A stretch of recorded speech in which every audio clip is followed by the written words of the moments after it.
Oula. Bonjour à tous, aujourd'hui je suis très content de vous retrouver au bord de l'eau, au bord d'une rivière, pour pratiquer une pêche un petit peu hors du commun. On n'a pas trop l'habitude de la pêcher, en tout cas moi c'est pas un poisson que je pêche régulièrement. On va essayer de prendre des barbeaux. Donc là aujourd'hui on se retrouve au bord de la Marne, c'est une rivière magnifique, c'est assez sauvage, il y a beaucoup de courants.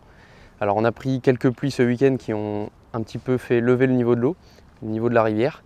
On va voir un petit peu ce que ça va donner. Là pour moi c'est un petit peu l'inconnu. On va faire une approche assez simple avec de l'amorce, des pelets. Je vais vous montrer ça tout de suite. Donc aujourd'hui, pour pratiquer une pêche de barbeau en rivière, on va faire assez simple. On va utiliser 1 kg de 3000 barbeaux fromage. Alors pourquoi fromage? C'est un arôme que les barbeaux apprécient tout particulièrement. Aujourd'hui il y a beaucoup de courants. Même si on utilise des cages de fort grammage, on a besoin d'une amorce qui colle quand même relativement et qui a aussi un pouvoir de dispersion très faible. On veut une amorce qui travaille très peu sur le fond. Le but c'est de prendre des gros poissons aujourd'hui. On va essayer de cibler uniquement les barbeaux.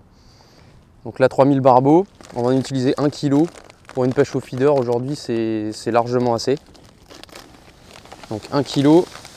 Donc là on le voit, l'amorce elle contient énormément de grosses particules, que ce soit de la chapelure, du biscuit. On a énormément de produits dérivés du maïs aussi à l'intérieur. Et vous n'avez pas l'odeur, mais l'odeur fromage, on la sent énormément. Donc ça, on va venir le mouiller comme d'habitude en 2 fois. Une première pour vraiment faire imbiber toutes les particules de l'amorce. On va ensuite commencer à s'installer, à sonder dans un premier temps, de manière à avoir une idée du poste qu'on pêche aujourd'hui. Et une fois qu'on sera installé, on viendra retoucher l'amorce une deuxième fois, remettre un petit coup de mouillage pour parfaire le mouillage de l'amorce. Comme à mon habitude, j'utilise une boîte d'1 demi-litre pour bien mesurer la quantité d'eau que je vais incorporer à l'intérieur de l'amorce. Donc là on a 1 kg, je vais déjà y aller progressivement, je vais mettre un gros quart de litre, donc la moitié d'une boîte tout simplement, que je vais venir incorporer pour faire le premier coup de mouillage. Voilà. Et là on va brasser énergiquement, aujourd'hui 1 kg, je ne vais pas utiliser le batteur, je vais mouiller ça à la main traditionnellement. Donc là, en arrivant au bord de l'eau, je me suis aperçu quand même que le fond de la rivière, on va dire que les bordures, le sable est assez foncé. On a une couleur de fond assez foncée. Donc étant donné que mon amorce est assez claire, je veux pas prendre de risque et créer une tache sur le fond, même si on s'adresse à des gros poissons. Je vais légèrement teinter l'amorce en noir. Donc j'ai déjà incorporé un petit peu d'eau. Les premières particules sont en train de se gonfler. Étant donné que l'amorce est de grosse granulométrie, ça va prendre un peu de temps. Donc je vais rajouter un tout petit peu de Trace X noir dans mon amorce, de manière à la rendre un petit peu grise et qu'on ait exactement la même couleur que le fond de la rivière. Donc pour ça, il faut vraiment y aller mollo. Alors moi je le fais, on va dire, à l'œil. Vous pouvez le faire avec un petit bouchon ou vraiment un petit récipient de manière à bien doser. Donc là je vais juste venir saupoudrer légèrement. Je vais en mettre un tout petit peu. Alors si vous voulez pas avoir les doigts tout noirs, évidemment, c'est un colorant puissant. Je vous conseille de le faire au batteur ou de mettre une paire de gants. Bon là, je vais le faire à la main, il n'y a aucun souci. Donc on vient de finir la préparation de l'amorce. Je vais vous présenter un petit peu les appâts que je vais utiliser aujourd'hui pour essayer de sélectionner les barbeaux. Donc je vais mélanger principalement des pelets club en 4 et 8 mm. Blackfish, donc noir poisson. L'halibut, c'est un arôme que les barbeaux affectionnent particulièrement, et je l'ai mélangé également avec des pelets un peu plus clairs, donc toujours des clubs en 4 mm au Scopex. C'est un arôme un peu plus sucré qui va être un petit peu différent et qui va surtout permettre d'avoir un contraste au fond de l'eau. Donc là le mélange, on le voit, il y a plusieurs diamètres, plusieurs coloris. Ça va être vraiment top pour les barbeaux. Et là, étant donné qu'on pêche dans une rivière à fort courant, on a quand même pas mal d'eau, parce que là après le sondage j'ai quand même trouvé jusqu'à 4,50 m d'eau. On a besoin de quelque chose qui aille sur le fond, à l'endroit précis où on l'a lancé. Si vous jetez des pelets dans la cage et qui se libèrent en cours de route, vous allez en étaler partout et ça va être un petit peu plus difficile de fixer les poissons. Donc pour ça j'ai une petite astuce, j'utilise de l'Aromix, donc de l'Aromix Carpix Testy, goût garlic. Là c'est un produit que les barbeaux on apprécie, on va dire, assez facilement. Donc je vais utiliser ça pour mouiller mes pelets et les rendre un petit peu collants, de manière à ce qu'ils se libèrent seulement une fois sur le fond. Donc là on n'a pas besoin d'en mettre beaucoup. Alors là l'odeur Évidemment, garlic, là, c'est terrible. Donc là, on vient juste mettre par-dessus le mélange. Donc voilà, les pelés, on va les laisser imbiber légèrement l'aromix, de manière à ce qu'ils commencent en surface légèrement à se dissoudre. Ça va aussi accélérer un petit peu le côté attractif. L'avantage de l'aromix, c'est que c'est un produit sucré qui est collant et qui va permettre vraiment de concentrer les aiches sur le fond. Ça, c'est quand même assez important quand on pratique une pêche de rivière de beaux poissons. Le but, c'est de les prendre à l'endroit où on pêche. Voilà, on va compléter cet amorçage avec des graines. Alors j'ai prévu du maïs et du chènevis, alors en petite quantité parce que aujourd'hui on pêche au feeder, on n'a pas besoin d'avoir une grosse quantité, on va dire, d'appât au démarrage. Donc là j'ai prévu du super hemp, donc c'est du chènevis cuit avec une taille qui est quand même assez importante, et du natural sweet corn, qui est un maïs parfait pour la pêche, très bien calibré. Ça va être, on va dire, les graines que je vais utiliser aujourd'hui. Donc le temps de préparer les appâts, le temps de monter une canne, l'amorce a eu le temps de bien gonfler, il s'est passé 15-20 minutes. On voit tout de suite que d'aspect, elle est un petit peu trop sèche. Alors elle colle évidemment, hein, c'est sa particularité, mais elle va être un petit peu trop sèche. On va encore parfaire le mouillage de manière à avoir la texture parfaite. Donc toujours pareil, je dose, même si c'est des toutes petites quantités, je préfère que de l'ajouter, on va dire, à l'œil. Ça permet d'être vraiment sûr de ce qu'on fait. Donc là, on y va vraiment doucement, des petites quantités. Parce qu'évidemment, quand on en met trop, on ne peut pas l'enlever. Donc là, on est bon. On a une amorce qui est parfaitement mouillée. On voit tout de suite que dès qu'on presse une fois, on a la forme des doigts qui reste vraiment parfaitement. Et si on l'ouvre, eh ben, on s'aperçoit qu'elle est vraiment bien mouillée. Toutes les particules, les grosses particules, que ce soit de chapelure ou dérivés de maïs, de tourteaux, on va avoir vraiment pompé complètement l'eau, et ça va permettre d'avoir un travail plutôt horizontal en fait dans la couche d'eau, et non pas d'avoir des particules qui remontent sans arrêt dans la couche d'eau. Étant donné qu'il y a beaucoup de courant, ça serait vraiment assez mauvais d'avoir des particules qui dérivent assez loin dans le courant. Donc là on est bon, on va mettre tout ça dans des bacans, poser sur la desserte, un petit coup de sondage. On va repérer un petit peu la ligne d'eau la plus intéressante. Alors on a vu quelques poissons monter à une quinzaine de mètres. On va regarder si c'est pêchable, parce que généralement en rivière, si on voit des poissons monter, ça ne sert à rien d'aller beaucoup plus loin.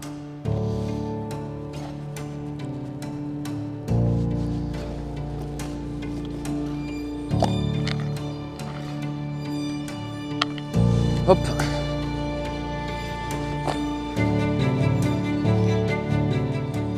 Donc là j'en profite pour refaire mon montage. La canne avait pêché il y a très peu de temps, donc je ne vais pas prendre de risque. On s'attaque à des poissons, déjà on ne connaît pas la taille des poissons qu'on va prendre. Les barbeaux, ça peut faire 200 grammes et ça peut aller jusqu'à 3-4 kg sans problème. Dans une rivière à fort courant comme celui-ci, avec des gros grammages, je préfère repartir avec une balle neuve. Donc là c'est assez simple. La nouvelle Black Arrow 800 Barbel en 12 pieds, donc c'est une canne vraiment puissante, faite pour les conditions extrêmes. Le moulinet, ça sera un Pro Feeder 5005, également une nouveauté. Le nylon, ça sera du nylon Black Arrow Line en 28 centièmes. Donc là, on n'a vraiment pas peur d'utiliser un gros diamètre, hein. C'est vraiment important d'avoir quelque chose de très solide. Là, ce nylon-là, il va être parfait pour les barbeaux et pour la rivière. Donc le montage, c'est assez simple. Là, ce qu'on va faire aujourd'hui, c'est un montage inline avec un coulissant, on va dire, semi-bloquant. On va utiliser un stop dans un premier temps. Donc j'utilise les Black Line Oval, les stoppers, en taille L. Pourquoi en L? Parce que on utilise un gros diamètre de nylon, donc il faut quelque chose qui coulisse quand même assez librement. Donc on va enfiler déjà un stop dans un premier temps. Donc le Black Line Stopper, forme ovale. Donc là on va en enfiler un seul, parce que ça sera suffisant, il n'y a pas besoin d'en mettre beaucoup plus. Donc là je viens l'enfiler dessus. Première étape, c'est bon. Donc là on utilise une grosse taille parce qu'on va utiliser un émerillon rolling avec un gros diamètre, donc on ne veut absolument pas que ça passe par-dessus. Ensuite, je vais utiliser un émerillon agrafe en taille L. Donc quelque chose de solide qui va pouvoir accepter aussi qu'on accroche des grosses cages avec des poids jusqu'à 120-150 grammes sans aucun problème. Donc là simplement on vient le passer à l'intérieur.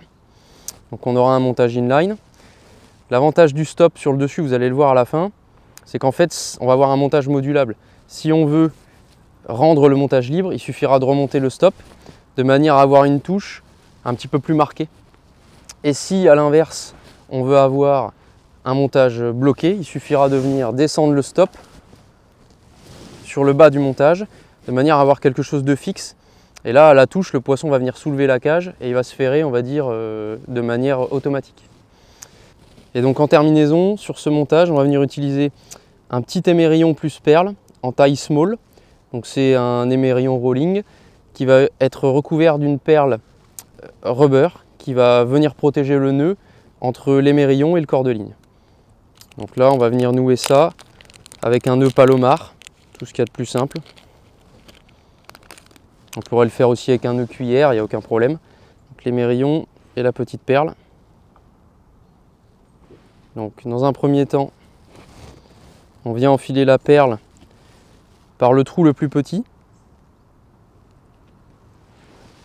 Voilà, donc ça vient se mettre contre l'émerillon agrafe qu'on a enfilé tout à l'heure. Et ensuite, je viens former une boucle pour faire un nœud palomar. Je vais passer cette boucle à l'intérieur de l'émerillon. Donc là, on voit les deux fils à l'intérieur de l'émerillon. Je viens faire un nœud, comme ceci, avec la boucle qui ressort à l'extérieur. Et en terminaison, je viens passer l'émerillon à l'intérieur de cette boucle. Donc là, ça vient se présenter comme ceci. J'humidifie pour éviter l'échauffement. Hop, on vient serrer l'excédent et le corps de ligne. Et ensuite, on n'a plus qu'à venir couper l'excédent pour finir ce montage.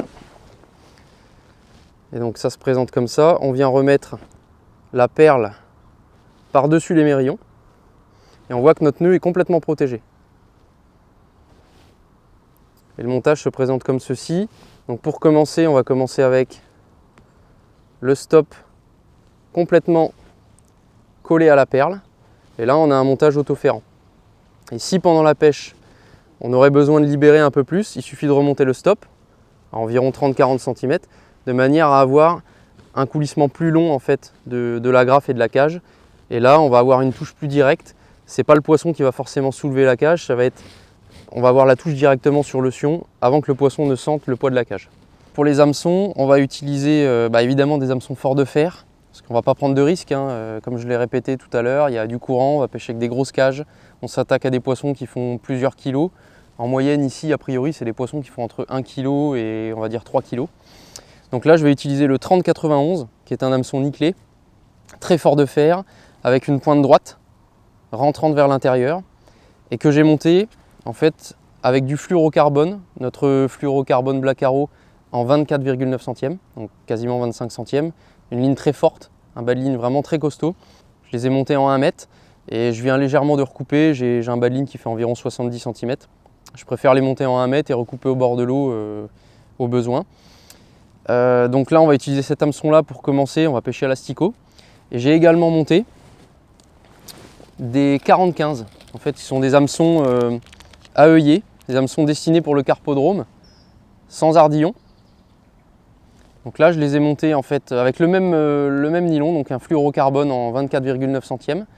Donc là, je les ai montés avec un petit stopper, un montage aux cheveux, pour venir écher soit du maïs ou bien un morceau de fromage. Parce que le barbeau est un poisson qui est, je ne sais pas pourquoi, friand du fromage. Donc on va essayer avec ça.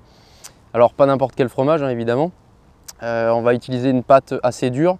Donc là, en l'occurrence, c'est des petits fromages à pâte pressée qui vont être parfaits pour utiliser comme appât d'échage sur un cheveu.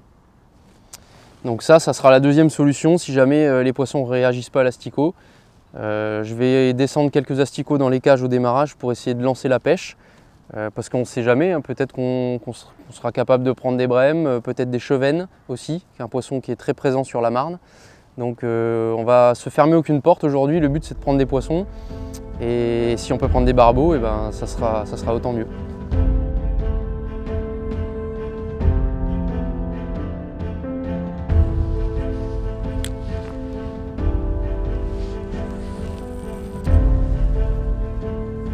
Comme ça, je vais pouvoir la faire complètement.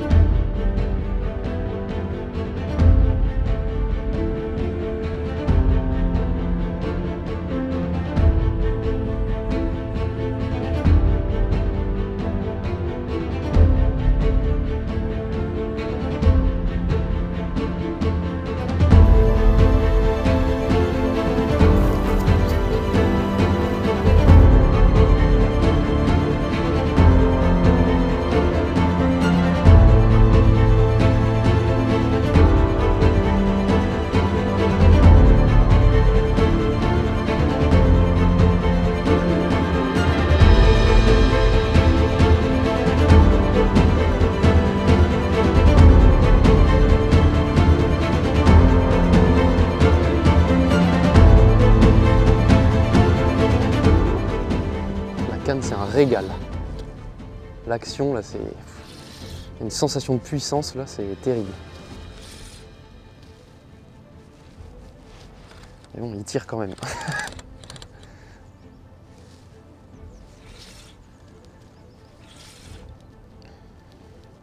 Je pense que là, on a un vrai poisson. Ah oui. Là.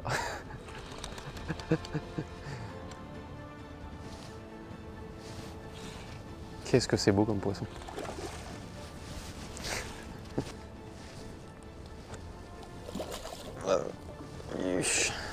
Bon, un premier poisson au tapis.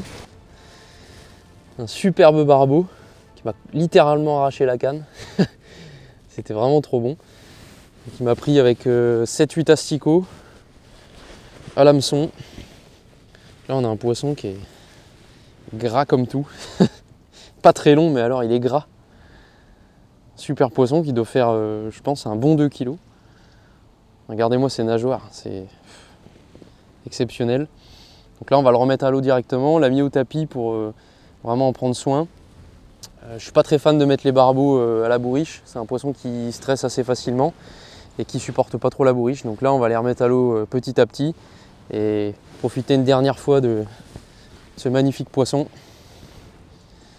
Superbe.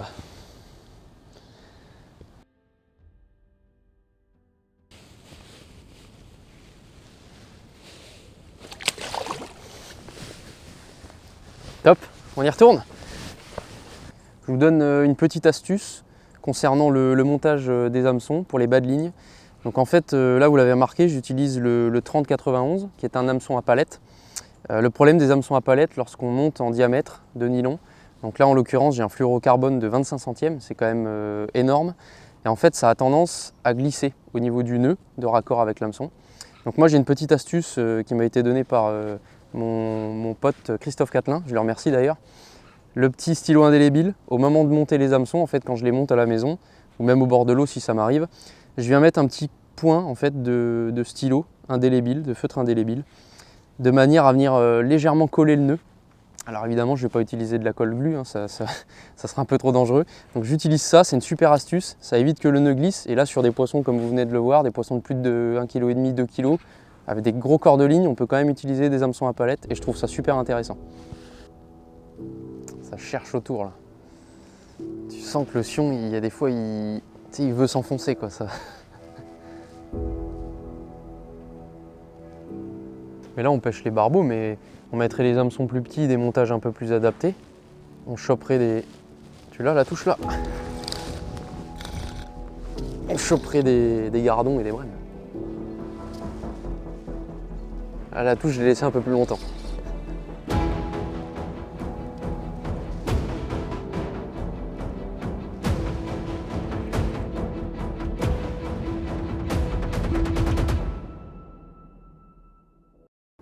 Ça c'est vraiment génial de pouvoir prendre des poissons aussi combatifs avec une canne feeder de cette qualité là, c'est vraiment top. On a une action qui est qui est assez parabolique pour bien contrer les premiers rushs. Et le truc c'est qu'une fois au bord, la canne elle est juste assez raide en fait pour pouvoir les maîtriser et les empêcher en fait d'aller se mettre dans les obstacles ou faire un peu n'importe quoi. Parce que là au bord on a quand même quelques obstacles et l'avantage avec une canne assez puissante comme ça, c'est qu'on maîtrise bien les poissons. Là c'est un petit barbeau qui est encore mordu à l'asticot avec une petite dizaine d'asticots à l'hameçon. Ce qui est génial c'est que même avec des poissons de... Ça c'est un poisson qui doit faire 1 kg, 1 kg 2, 1 kg on va dire. Le combat c'est un régal. Deuxième barbeau, un poisson d'environ 1 kg, 1 kg 2. Donc toujours à l'asticot, toujours sur le même coup. On va le remettre à l'eau rapidement parce que celui-ci il est bien énervé. Et puis on va continuer parce qu'apparemment il y a quelques poissons sur la zone là, qui sont en train de fouiller. On a des passages dans le fil. Pour l'instant les poissons ont l'air de bien réagir en fait à l'amorçage que je leur propose. C'est-à-dire donc la 3000 barbeau qu'on a mouillé tout à l'heure ensemble. Et pour l'instant j'ai incorporé uniquement du chène vie, donc mon mélange de graines chène vie maïs et des asticots vivants, de manière à démarrer on va dire la pêche et attirer les poissons qui étaient dans cette veine d'eau. Là étant donné qu'on a vu qu'il y avait des poissons à cette hauteur là, dans cette couche d'eau, on va commencer à incorporer en fait notre mélange de pelés de manière à mettre un petit peu moins de petites particules et d'éviter d'attirer des petits poissons. Parce que le but c'est quand même de se faire plaisir avec les barbeaux. On veut éviter les ablettes, les gardons, les petites plaquettes. Et je pense que le mélange de pelés pour ça il va être bien adapté. Donc on va regarder ça tout de suite.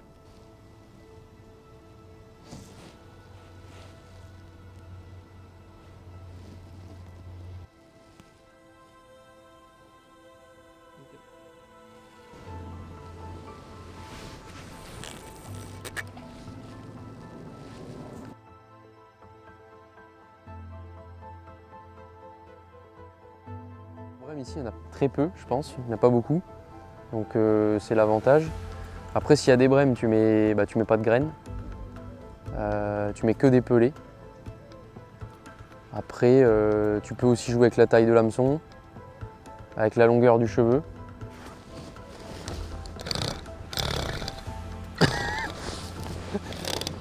Violet.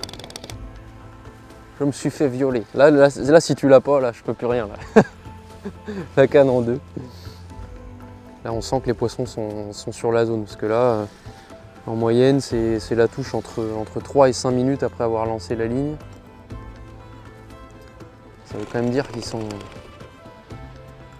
sont dans la coulée. Donc là on vient de mettre une cage remplie de pelés. Nos différents pelés là, club en 4 et 8 mm. J'ai pas attendu la touche bien longtemps. Avec l'arôme garlic là, je pense que les barbeaux ils sont assez friands de ça. Et là le fait de ne pas mettre d'amorce, ça va éviter aussi les petits poissons comme les gardons, les ablettes. Donc je pense qu'il va falloir alterner ça en fait. Quand les touches vont commencer à s'espacer, je pense qu'il faudra remettre de l'amorce. Et dès qu'il y aura des touches, peut-être mettre des pelés de manière à ne prendre que des barbeaux. Le but c'est ça, hein, quand on voit les touches et les combats qu'ils font, on n'a pas envie de prendre autre chose.